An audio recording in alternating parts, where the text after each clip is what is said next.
আসসালামু আলাইকুম, কি অবস্থা সবার? আশা করি সকলে ভালো আছেন।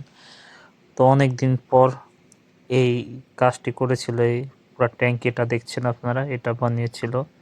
তো আজকে এটা কমপ্লিট হয়েছে সম্পূর্ণ। উপরে যে ছাদটি রয়েছে, আজকে ছাদটি উঠাচ্ছে ক্যারেন দিয়ে। এখানে আশেপাশে অনেক মানুষ রয়েছে, সেফটি সুপারভাইজার।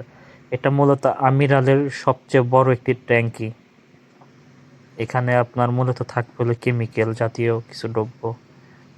এখানে অনেক বড় একটি সাইডে ক্যারান লাগিয়ে পুরো এটা খাড়া করানো হয়েছে। আশেপাশে দেখুন মানুষগুলো উঠছে। তো বিদেশের কাজে একটাই ভালো দিক আছে, এখানে সবকিছু সেফটি মেনে হয়, যেমন বাংলাদেশে যেমনটা হয় না। অনেক জায়গায় বাংলাদেশে দেখবেন যত বাঙালি ভাইয়ের আছে সবাইকে আনসেফ ভাবে কাম করে, কিন্তু বিদেশের বাড়িতে আপনার সৌদি আরব, মিডিল ইস্ট যেখানেই বলেন সেফটি মেনে সব কাজগুলা করায়।